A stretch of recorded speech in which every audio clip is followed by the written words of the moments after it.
ബഹുമാന്യന് ലോകാട്ടി ഇവിടെ എത്തിയിരിക്കുന്ന വിവിധ സംഘടനകളുടെ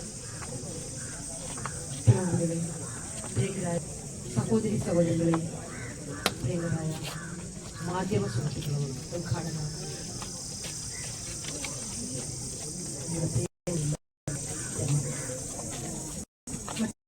എന്റെ സഹോദരി സഹോദരികളെ, ഞാൻ കേരള പ്രേമകാശയുടെ ജനറൽ സെക്രട്ടറി അഡ്വക്കേറ്റ് ശ്രീപ്രസന്ന മാവേലിക്കരയിൽ ഇവിടെ രാവിലെയാണ് ഇവിടെ ഒട്ടനവധി നേതാക്കന്മാർ, നമ്മുടെ ഗീതാനന്ദന്മാർ, അബുജാഷൻ എന്നിങ്ങനെയുള്ള നേതാക്കന്മാർ സംസാരിക്കുകയാണ്. പക്ഷെ എന്നിരുന്നാലും ഒന്ന് രണ്ട് കാര്യങ്ങൾ മാത്രം പറഞ്ഞുകൊണ്ട് ഞാൻ ഈ സംസാരം അവസാനിപ്പിക്കാം. പ്രിയരെ, നമ്മളിന്നിവിടെ ഈ സംഭവമായിട്ട് ബന്ധപ്പെട്ട് കുറെ നാൾ കൊണ്ട് നമ്മള് ഈ ചാനലുകൾ നമ്മൾ കണ്ടുകൊണ്ടിരുന്നു. ഈ ചാനലുകൾ പറയുന്നതിലപ്പുറം സത്യസന്ധമായിട്ടുള്ള ഒരു അനുഭവം ഉണ്ടാവണമെന്നാണ് എനിക്ക് പറയുന്നത്. കാരണം ഇന്നിവിടെ വന്ന് കണ്ട ആ സാഹചര്യം, നിതിൻ രാജ് ഒരു കാരണവശാലും ആ ബിൽഡിംഗ് ആ താരം ചാടിയാൽ ഒരു കാരണവശാലും മരിക്കാൻ സാധ്യതയില്ല. എങ്ങനെയാണ് ഈ മരണം സംഭവിച്ചെന്നുള്ളത് ആദ്യം അന്വേഷിക്കണം. എനിക്ക് പറയുവാനുള്ളത് റാമിനെയോ സംഗീതയോ മാത്രമല്ല പ്രതിപട്ടികയിൽ ചേർക്കുവാനുള്ളത്, മാനേജ്മെന്റിന് ഒന്നാം പ്രതിയാക്കി കേസെടുക്കണം. ഒന്നാം പ്രതിക്ക് കേസെടുത്തെങ്കിൽ മാത്രമേ ഇത് സത്യമായ ഒരു അന്വേഷണത്തിന്റെ പരിധിയിലേക്ക് ഈ കേസ് എത്തുകയുള്ളൂ. ഇവിടെ നിരവധി പട്ടികജാതി പട്ടികവർഗത്തിലുള്ള കുട്ടികളെ ജാതീയമായിട്ടും മറ്റെല്ലാ രീതിയിലുള്ള അവഹേളനം നിർണയിക്കുകയാണ്. കുറെ കാലമായിട്ട് ഈ സംസ്ഥാനത്ത് നടന്നുകൊണ്ടിരിക്കുന്നു.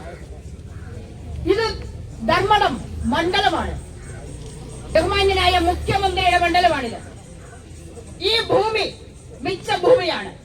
ഈ മിച്ച ഭൂമി എങ്ങനെ ഈ മാനേജ്മെന്റിന് കിട്ടി? അതാണ് ആദ്യം അന്വേഷിക്കേണ്ടത്. ഈ മിച്ച ഭൂമി ആരാണ് ഇതിന്റെ അധിപൻ? ഇത് കൊടുത്തതാരാണ്?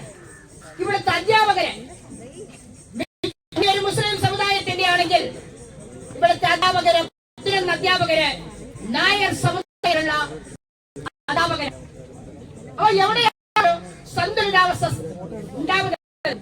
ഒരു സന്തുലിതാവസ്ഥയും കേരളത്തില് ഉണ്ടാവുകയില്ല എന്നാണ് നമുക്ക് ഈ സംഭവം മനസ്സിലാക്കുന്നത്. ആരും ഇതിന്റെ ഉള്ളിലേക്ക് ചുവഞ്ഞു പോകുന്നില്ല, ആരും ഇതിന്റെ അന്തസത്ത മനസ്സിലാക്കുന്നില്ല. നമ്മുടെ കുഞ്ഞു മരിച്ചപ്പോൾ അതിനെതിരെ പ്രതികരിക്കാനെത്തിയവരാണ്. പക്ഷെ ആ പ്രതികരണം ഇനിയും ഒരു ഉണ്ടാവാതെ ഇരിക്കണമെന്നുണ്ടെങ്കിൽ നമ്മുടെ കുഞ്ഞുങ്ങൾക്ക് ജാതീയമായിട്ടുള്ള അവഹേളനം ഉണ്ടാവാതിരിക്കാനുള്ള പ്രതികരണ ശേഷി ഉണ്ടാക്കിയെടുക്കുവാൻ സഹോദരി സഹോദരങ്ങൾ ശ്രദ്ധിക്കണം. പ്രതികരണ ശേഷി ഇല്ലാതെ പോയതുകൊണ്ടാണ് പല നിതിൻ രാജുമാരും ഇവിടെ മരണപ്പെടുവാൻ ഇടയാകുന്നത്.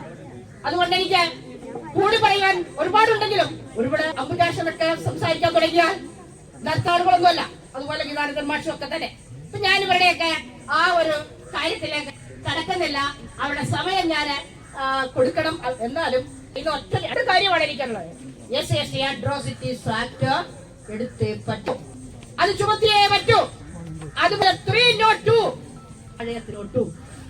അറിയാമല്ലോ, അതായത് കൊലപാതക കുറ്റം മാനേജ്മെന്റിനെതിരെയും അധ്യാപകർക്കെതിരെയും എടുക്കണമെന്നാണ് കേരള പുലേന്മകാസിൽ നമ്മുടെ ഓരോരുത്തരുടെയും ആവശ്യമെന്ന് നിങ്ങൾ മനസ്സിലാക്കണം. കാരണം ഒരിക്കലും ഇതിന് അവിടുന്ന് ചാടി മരിക്കില്ല. അത് തന്നെയാണ് സത്യവും, അത് തന്നെ ആയിരിക്കും നമ്മൾ ഞാൻ ഉറച്ചു വിശ്വസിക്കുന്നു. ഇത്രയും പറഞ്ഞുകൊണ്ട് ഇവിടെ വന്നിരിക്കുന്ന എല്ലാവർക്കും അഭിവാദ്യങ്ങളും അർപ്പിച്ചുകൊണ്ട് നിർത്തട്ടെ.